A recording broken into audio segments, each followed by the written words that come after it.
I locked my sister's 6-year-old son in the bathroom for an hour after he went completely wild.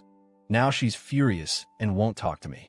Last weekend, my sister, 26F, asked me, 28M, to watch her 6-year-old son, Ryan, for a few hours while she ran some errands.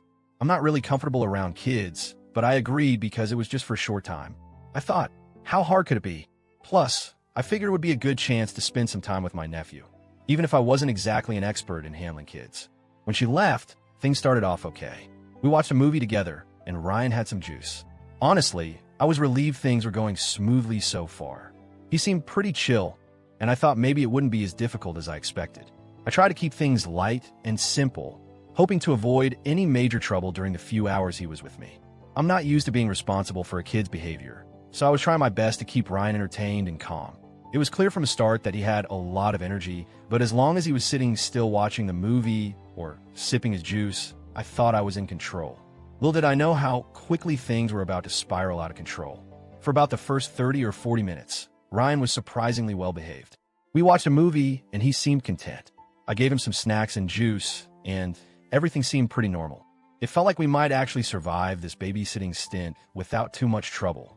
I tried to engage with him, asked what he wanted to do after the movie, and even suggested some activities.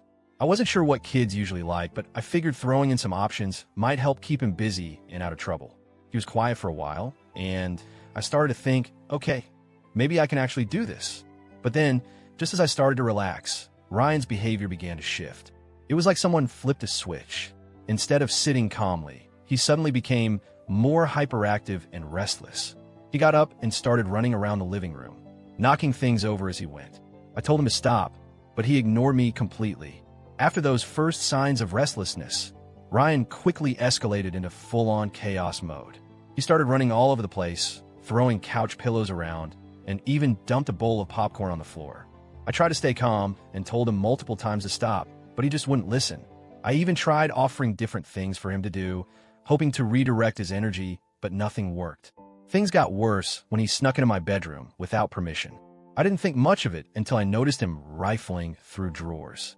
Then I caught him with a Sharpie marker, and to my horror, he started drawing on the walls. I tried to take the marker away, and he actually tried to kick me when I approached him. At that point, I tried to call my sister to get some advice or to check if she could come back early, but she didn't answer. I was starting to feel overwhelmed. It was obvious I was losing control of the situation fast, and I wasn't sure what to do next. The situation quickly escalated to a point I wasn't prepared for. Ryan chased my old dog around the house and pulled her tail. The dog snapped at him, not hard, but enough to scare the kid. Ryan screamed like he had been mauled and then, out of nowhere, threw a mug at the dog. At that moment, I realized things had gotten way out of hand.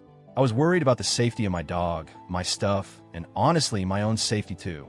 Ryan's behavior was getting more aggressive and unpredictable, and I didn't know how to calm him down. I didn't want to hurt him or scare him, but I felt like I was losing all control of the situation. Feeling overwhelmed and not knowing what else to do, I decided to put Ryan in the bathroom. I told him he needed to sit there and take a break until he calmed down. I locked the door from the outside, not because I wanted to punish him, but because I didn't feel safe leaving him loose in the house after everything that had happened. At first, Ryan screamed and cried, but I sat outside the door and talked to him every few minutes, trying to reassure him that he wasn't in trouble, just needed to calm down. After some time, he stopped crying and got quiet. I figured it was safer for everyone if he stayed there for a little while. I then went to clean up the mess he had made in my bedroom and checked on the dog.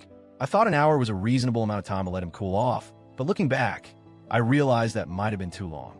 When my sister finally came back to pick Ryan up, he ran out crying and told her I had locked him in the bathroom. She completely lost it. She said I was abusive and that I traumatized her son. Since then, she's been furious with me and hasn't spoken to me. She's telling other family members that I locked up her child, like I shoved him in a closet or something. Some relatives have taken my side, understanding that I was just trying to keep things under control, but others say I went too far. I honestly didn't yell at Ryan or hurt him physically. I just didn't know what else to do when things escalated so quickly. Now, I'm stuck wondering, did I really cross the line here? Was locking my nephew in the bathroom for an hour too harsh? Or was I justified in doing what I thought was necessary? I'm genuinely conflicted. I wasn't trying to hurt Ryan, and I wasn't trying to punish him out of anger. I was overwhelmed, scared for my safety and my dog's safety, and honestly didn't know how to handle a child acting so wildly. I tried to be calm and even talked to him while he was in the bathroom. But I also realized that locking a child in a small room for that long might have been the wrong way to handle things. Maybe there were better ways to calm him down or safer ways to manage the chaos. I guess I'm just hoping for some perspective here. Was I the AH for locking my sister's kid in the bathroom? Or was I just doing what any adult would do when pushed to their limit?